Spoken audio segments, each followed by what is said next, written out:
The Greater Titans, in the words of the Underking Ores, the Sea Sojourner.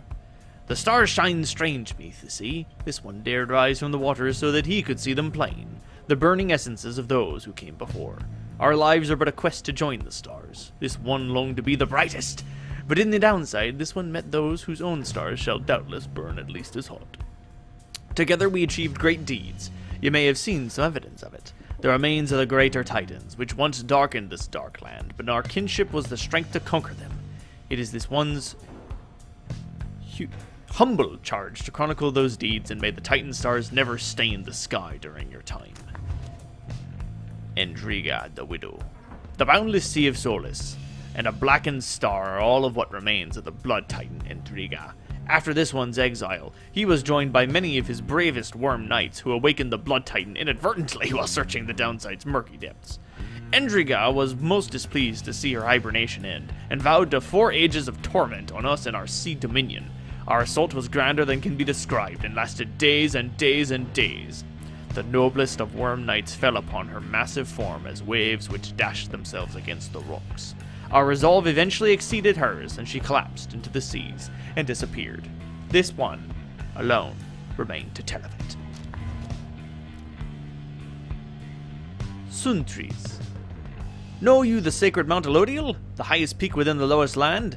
Then know that it is no mere mountain, but the fractured bonework of the World Titan himself, the Archbeast, Sungris. This one's bog-dwelling companion Melith is too mild in her account of our ascent. 'Twas not a pleasant mountain hike, but a pitched battle spanning 17 full moons. Finally, the 8 of us, we climbed atop the brow of old Sungris. We merged our strength and struck the mortal blow such that the Archbeast shattered finally to pieces. 'Tis no mere myth that from the Archbeast's eye the shimmer pool emerged, the sole means of freedom from this land. Bielanthius. How very crafty of our mottled friend Jamur that one quite so diminutive as he did manage to prevail against the Hive Titan called Bielanthius. Despoiler of the valley, Bielanthius did fall at last into a deadly trap which doubtless he deserved. Crushed under the weight of 16,000 tons of beetle dung he was! Though how our Jamur gathered all this stuff only to send it crashing down, he has refused to say. From the Hive Titan flowed a fresh, rejuvenating spring, which gladdens up that valley desolation quite a bit. As for Jamur, why, he and his legendary Jawblade set a most impressive mark of valor, to which this one aspires. Impressive work, Jamur. Dullness, the Locket. Doubtless ye have seen Black Basin, whose seething fissures yet spew noxious flames and vapor at the stars. Then ye have seen remnants of the wrath of Dullness, also called the Locket, for within himself he held the fires and the rage which shaped this very land. The Ash Titan, he did threaten to devour us as we delved deeper into the reaches of the downside, till we at last outsmarted him. Quenched his flames we did, when we lured an inauspicious storm his way. And so, whilst the Ash Titan has fled, the sopping coward, we can see his handiwork remains. The blackened crags forever shall bespeak the danger which he posed. Limbless Arrows. If this one is to be honest, he nary expected his high-minded friend, Luce Glorian, ever to raise arms, and yet 'twas Sklorian alone who toppled the Root Titan, which befouled the serenity of Waking Wood. Sklorian he brought to bear the might of his entire family of willful saps, contained within his ancient gnarled staff. Soon did the poisoned soil of Limbless Arrows begin to dissipate. The Root Titan cried out a deepening last cry and withered to a speck. Arrows yet lives, a husk, a single foul seed still rotting where once something mighty stood. Sklorian, in his mercy, deigned that the surrounding woods ought to grow bold and strong by casting off the influence of Arezek, but not by forgetting him. Lord Gandalf. A warrior of surpassing strength, that Galathian, single-handedly he slew the serpent titan Gandalf, which envenomed downside prairies' verdant plains. Master General Galathian, he was undeterred by Lord Gandalf's myriad attacks. His lashing tail, it hurled rocks the shape of swords and thrice as sharp. His eyes reduced brave folk to mewling babes. But Galathian stood tall and brandished his tower shield, and sent Lord Gandalf's fury back into his monstrous countenance. Now Lord Gandalf takes the shape of a stone ridge, conspicuous, and now, as well you know, the full unguarded truth about his fearsome past, and Galathian's glory. Unfathomed Plurnace. In all of this one's conquests, never has the Underking confronted such a foe as the Sea Titan Plurnace. That grand and hideous wench presented nigh inestimable peril for whomever sailed or swam the downside sea. Tales of her monstrosity long spread across the world. The Underking was undeterred. Nay, this one made it his life's mission to give her a recompense. Emboldened, having felled her cousin Endriga, he drew her out of hiding, and then sailed the remains of the Dazraban, the doomed ship with its sharpened prow, straight through her heart. Huzzah! The catastrophic detonation which ensued left no surviving witnesses, save one. The Underking survives to speak of it and write of it, which he shall do repeatedly. Timesinger Harn. The tempests ravaging the downside are the handiwork of the Timesinger Harn, known as the Sky Titan. The furious elements there his troubled dreams manifested in this troubled land.